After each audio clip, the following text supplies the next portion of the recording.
Good morning. Good morning. Good morning. I hope all is well. We are back at it again. And I'm going to tell you something. I am almost in shock that I don't, or let me not even say I'm in shock. I don't know about you, but I'm looking at my calendar like, how did July go so fast? And it's only the 10th. Where is the time going? What has happened? Good morning again. I'm Jackie Glass, Mama, Navy vet, certified doer, and the laced up legislator for the House of Delegates 93rd District. Honored to serve. Happy to be here. Hope that you all are making the most of your July, because it's been a month. What I want to do real quick is I want to go through the things that we have going on. This July, I should have just, if you're on Instagram and Facebook, you should have just gotten a post yesterday that lines up all the things we got going on. So tonight we're going to be at Maison Soul doing a thing called Crafting the Resistance. Yeah, that sounds tight, don't it? Okay, that's what we're doing tonight. So, and then on the 19th, we have summer school for certified doers. That's when your people who are not in the know, right? If you just want to know all the secrets that I know about the legislature, how things work, how all of that good stuff, you can come to summer school for certified doers.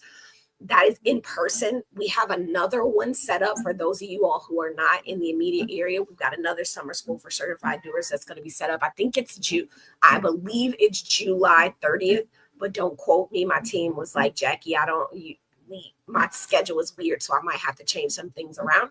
And then the last thing is going to be our community sing-along. The last one we had Hamilton. It was so much fun. I can't wait to show the pictures and things from that.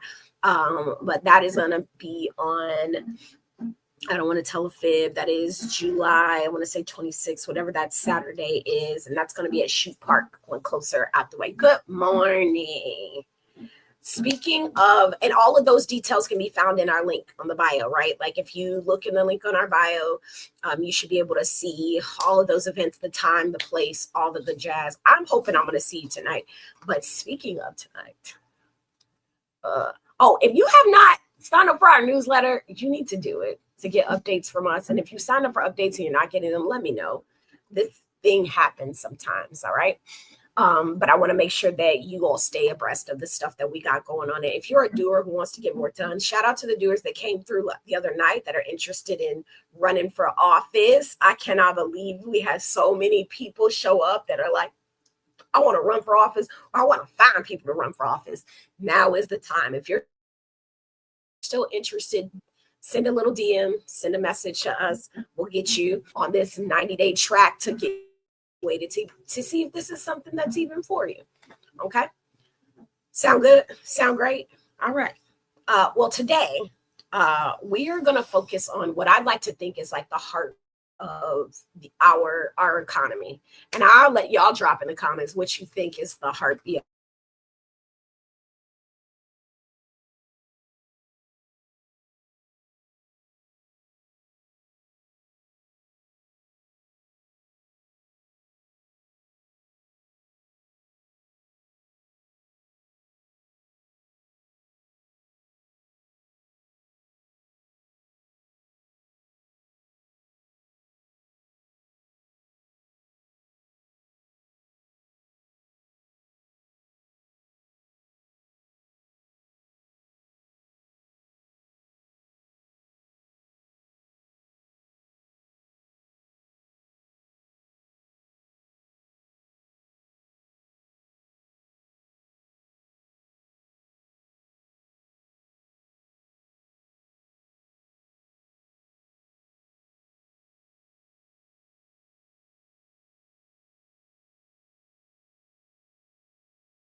I know that's hot. I don't know what happened. We had a blip.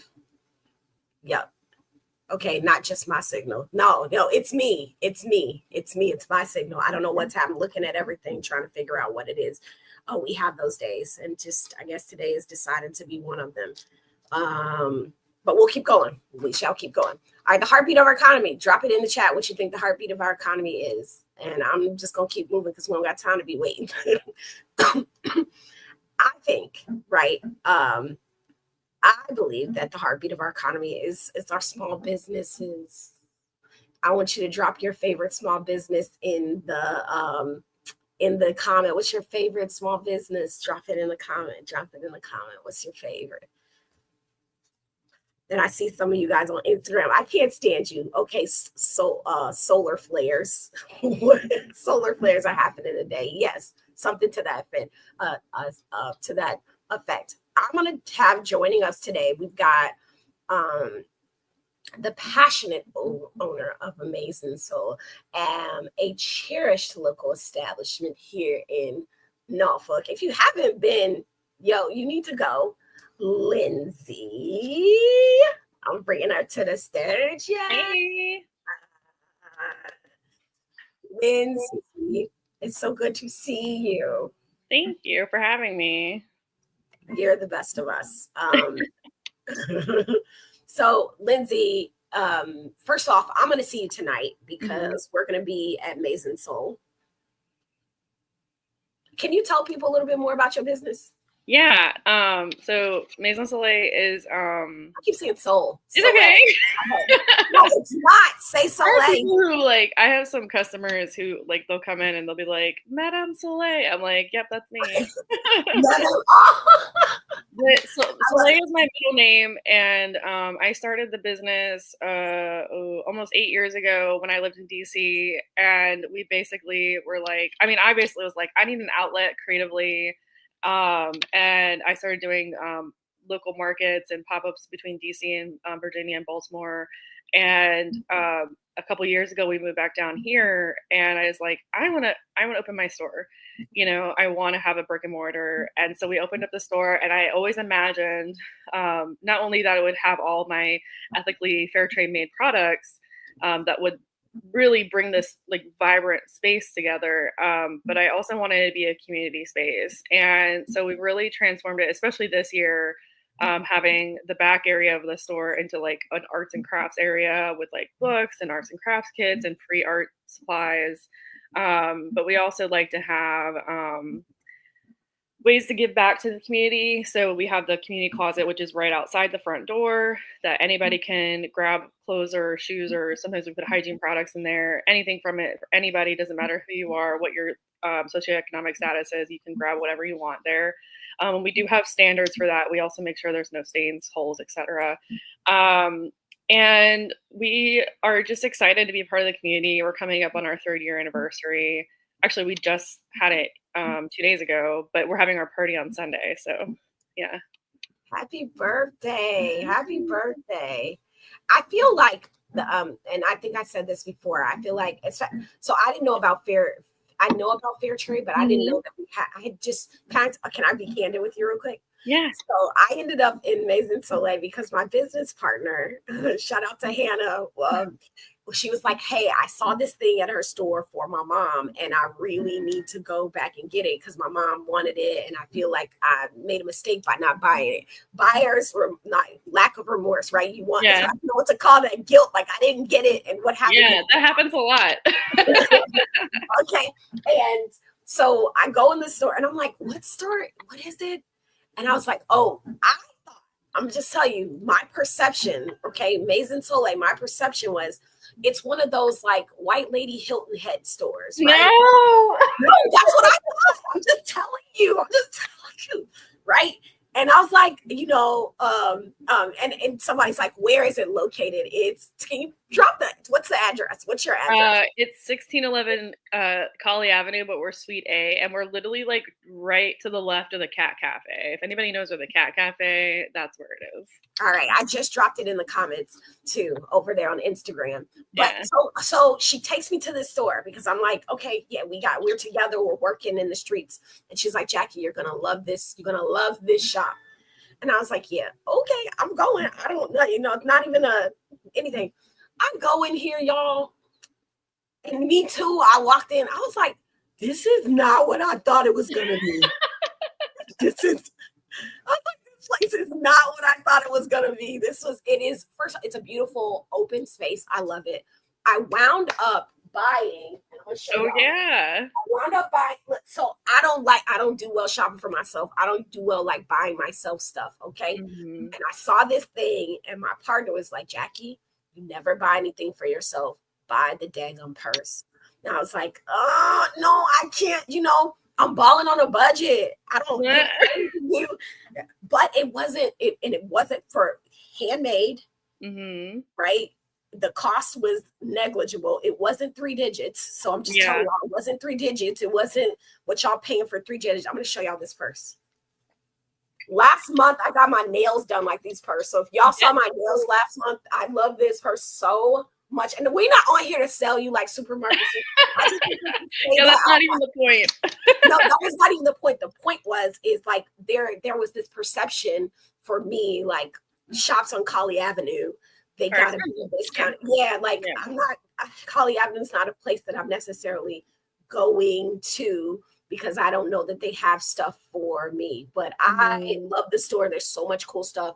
And I don't think people understand. Y'all know what fair trade is? Can you tell them what fair trade is? Because that is also. So we moved a little bit away from fair trade, but we're more like ethically made. But I'll tell you what fair trade is because that's how we started. We did specifically fair trade and women made products in the beginning. And so fair trade, there are several principles of fair trade. If you guys want to check out and learn more, it's fairtradefederation.org is the website that I discovered back in the day. And that's how I got all my education. But I learned about fair trade because I was like, how can I help pay it forward? First off, as a white woman in America, but also like as someone who wants to do good when I buy clothes and jewelry, etc.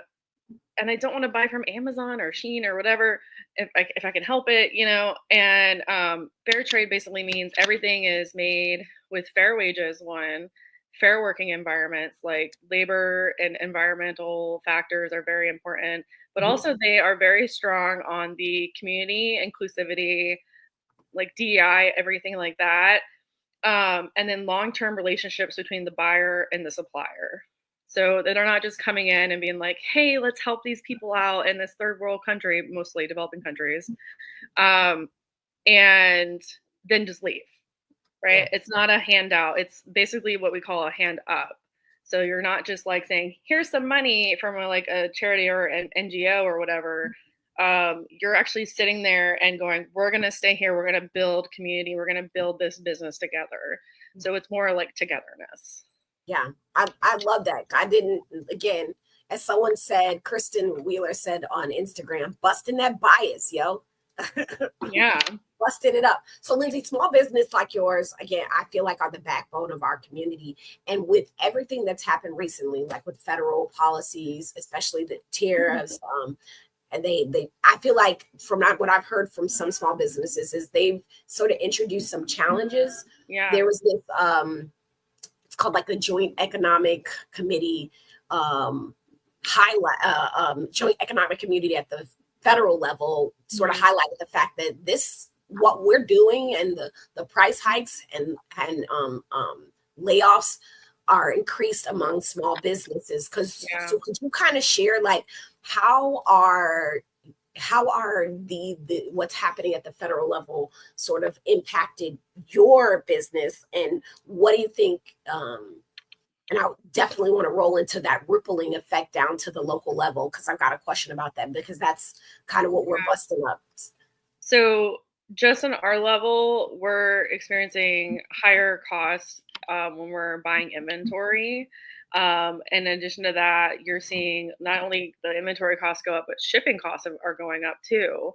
And then there was, especially in the beginning of the tariff situation, delays in product availability because some people were getting product made, developed, pulled from overseas, etc.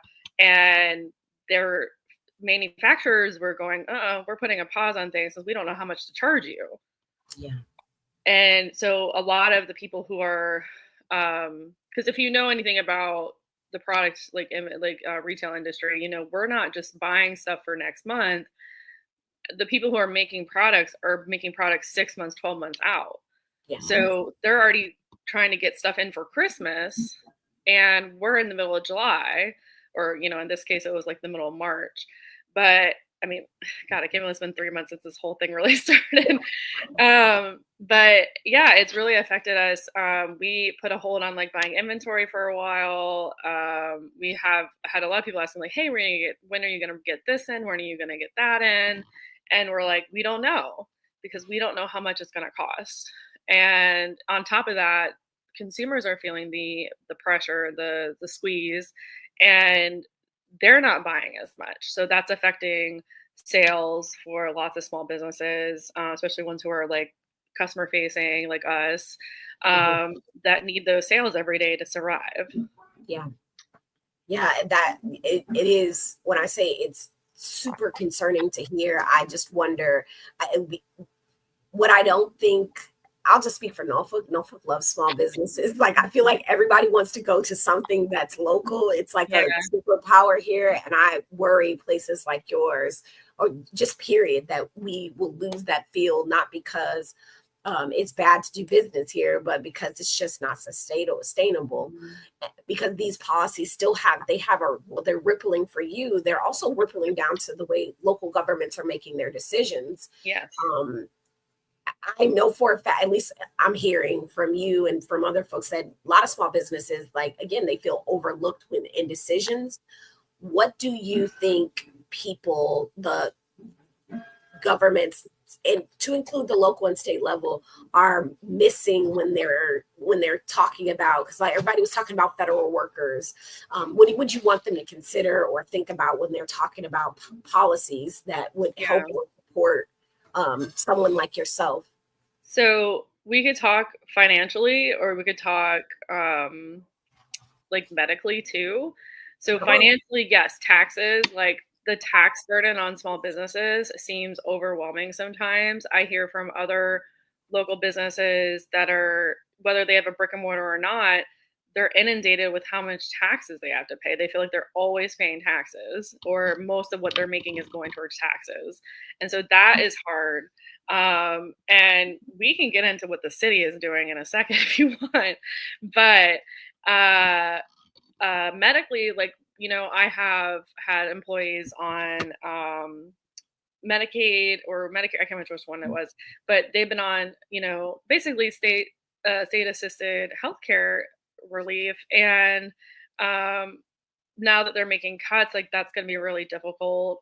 And trying to provide healthcare is really expensive as a whole for small businesses sometimes, especially if you don't have a lot of employees. Like I only have minimum 2 employees, and it's hard when they're like, you need to have X amount of employees to get the healthcare. And I'm like, well, that's not helpful, and then the premiums are going up and everything. And that is really hard. And then we have paid family leave, which is important. As someone who is, interested in becoming a parent, I think paid family leave is important. And as a business owner, I know it's hard for us because we have to pay self-employment taxes, and to get your own health care, and et cetera, is expensive. So that's something that also would be really great if we could get some help on that. I didn't even consider. I definitely want to make sure I share with you. Gosh, I can't think of what the program is called. They just had to sit down with folks about small businesses that care, because it feels like you care with your heart about your employees, not just with your pocket.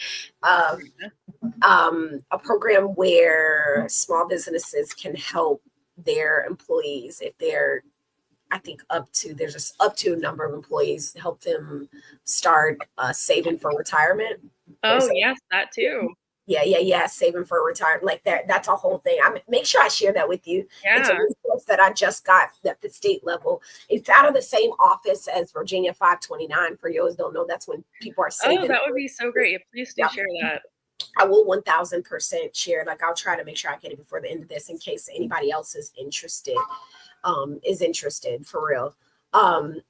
Well, part of how we got connected and was one, social media, but still, like, when we talked, you talked a little bit about how, like, you touched on it, the taxing piece, the tax burden, and how, businesses like you are treated the same way as a place as big as the Norva, right? Like there's a component of a lack of equity on that tax burden with small businesses. And if you've got a brick and mortar, there are places where you're treated the exact same way as someone who just does pop-ups, which is really I think killing folks. Yeah, definitely. I mean, like one of the things I was mentioning, like about the city, is they recently, and I don't even know what city council is doing right now. I need to catch up with them, but they were looking at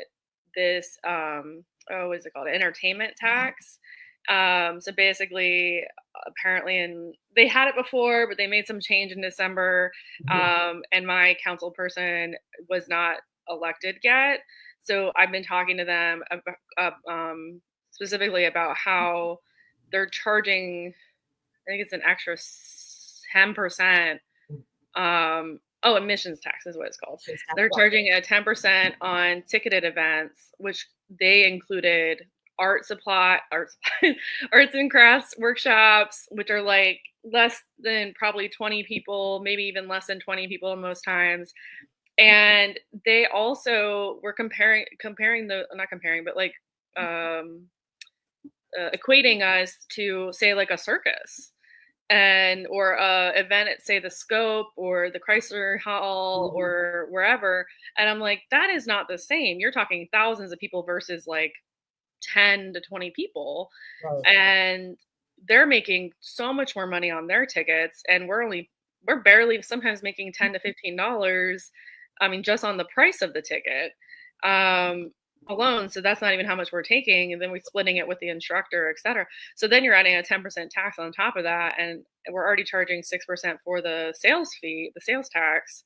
So it's just more of a burden on top of that to small businesses, and even people who aren't in a brick and mortar who pop up at places that are thus being charged this tax.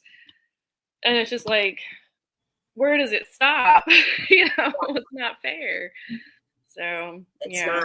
Yeah, I mean, and I hate to use that word because my dad's like, don't use the F word, but I really feel very serious about it.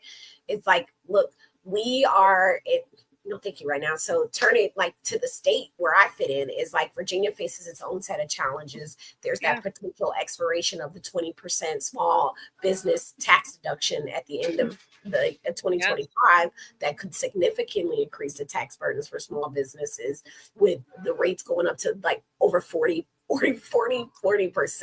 Yeah. Like I said, if you all, and the reason I just want to give the WIFM to the listeners, if you're here and you care about small business, then there is a level of people that are inside of the mud trying to whirl around, and the folks that can see it happening. There's a level by which we as appreciators and folks that value having small businesses in our space and place, that we get involved. Even though I know we got like all our stuff, there's like so much stuff going on. Yeah. But what I'm saying is, even like tonight, come learn more about how Lindsay is being affected and about what we can do to support small businesses like her. Kristen said, this is why new business struggle to start. Too much tax overall. Too much tax. It keeps the advantage towards the big businesses. And you're not wrong in that. You're not wrong with that. Looking ahead, I'm trying to think of where to go from here. Are there any initiatives or programs that have provided any relief for you? Just giving people a glimpse of, is there anything that's giving you any relief or giving you any? Yeah, the one thing that we did get from the city, which was funded by the Department of Housing and Urban Development, was we got a capital access grant back in the fall that lasted till about May. It was a 6-month grant. And it was enough to get us through the holidays. It paid for mostly operating expenses, which means like inventory, marketing expenses. So say like a Facebook ad or something, or if I'm putting an ad in the beer magazine or something, or flyers or anything we put up around the store or out in public. So it paid for that. We mostly spent it on inventory, just getting us through the dead months of the winter and the holidays. And honestly, it was super helpful because I think before I owned my brick and mortar, I never realized how expensive inventory really is and how much you need to have on hand to really make the space look full and abundant, and that's what makes people usually want to buy. But I also, in turn, had to hire a low income Norfolk resident, which was one of my former employees who has since left. But I thought that was a great exchange. It's like, hey, we're going to help you guys out, help somebody out here locally. And so we did that. And it was a pretty sizable grant. I really recommend the Capital Access Program if you're a small business, either just starting out. They have smaller grants that are less I wouldn't say the application process is less burdensome, but I would say that they're less overwhelming to take on. But as a business who's been in been running for a while, we needed more of the money, so we went for the bigger grant. But they do have a lot for low income residents. If you're one of those and you're trying to make your business grow, they're a really great program. And I think they're actually right now, I think the application process just opened for the next round. So if you just Google City of Norfolk Capital Access, I can't remember the website, but they're great folks too. Nikki Southall, I think, is the one who runs it, and they're really great people. So I don't have all the hate for the city. I just have like some things I wish they would do a little bit better. But that was a really great program that we used.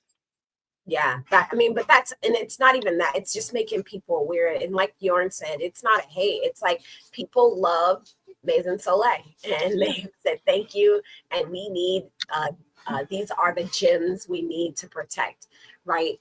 That there is a level of balancing who we get at to keep our city going. I mean, it's fully understand that we're over 97% or 90, whatever the percentage is, developed, and that there's got to be different ways for us to find funding. Well, there's a lot of ways we can make the ports pay their fair share. Like we can make, you know what I mean? Just, but not at the expense of. And there's newer manufacturers that have recently come. I think I read there was a new manufacturer that just opened. I can't remember the name of it. It starts with an M, but I believe that they're probably getting a tax break, just like the Hilton downtown where the Selden Market is getting. They got tax breaks and et cetera. And I'm like, where was our tax break? Like, I don't know. I mean, like, I agree that they bring jobs. I agree that they bring visitors to the city, and I think that's great. But I also feel like you're giving tax. I mean, not to bring up politics, but we are talking about government and things. But the Armed Forces Brewery that everybody hated, they got a huge tax break, and then they didn't even pay their employees. Yeah. Like when push came to shove. So I think that is, you got to think about who you're giving the money to. I think at the end of the day. That's fair. That is fair, and it's okay to think that way. And like I said, even they had their little thinking that we were just at them but you got state money, and you want people, that businesses that come here, to be above board. Mm-hmm. To be above board, like not sinking ships. Yeah, be welcoming. Yeah, hello, that part. But as we round up here, I want to lastly thank Lindsay for coming. Thank you for tonight hosting Crafting the Resistance. We're going to talk about following the daggum money. Yeah. Follow the money. And if you want to learn more tonight, time, I don't know why I'm like weird on the time. I think what time is it at? At 7:30. There you go, 7:30, because I was going to say earlier time, 7:30. Don't beat me up. Right at Maison Soul. You can check out. I've got the information in the bio. It's on Instagram, and go follow Maison Soleil NFK. Go follow there and pop in. Don't be like me with your bias, letting it dictate your life. It's not a little white lady hit store, okay? It's a great store. I got something for me, something for my husband, something for my mama, and something for myself. There you go. Any last words? I would just say support your local and small businesses first. And if you have to shop big, make sure you check the small businesses first. That's all I say. Check them out. Yeah. There goes Sarah. Look at that. You getting some more love. My team and I. It's like, yeah. On top of that, I mentioned a resource, and I like if I mentioned here to make sure we close it up with here. The program that we were talking about that was to help retirement saving plans. It's called Retire Path VA. Lindsay, I'm going to send you the information, but there's a program for employers as well as for everyday people that want to save that aren't at a job that has a retirement plan for them. So Retire Path VA, it's comparable to, it's another program that's built the same way like 529. It's a state-run program. Okay? Okay. Let's give a round of applause to Lindsay, and I will see y'all tonight. Come tonight. Tonight. 6 to 8. 6 to 8. Yeah, let's go. All right. Well, y'all. See you next week. Come to the events. Okay.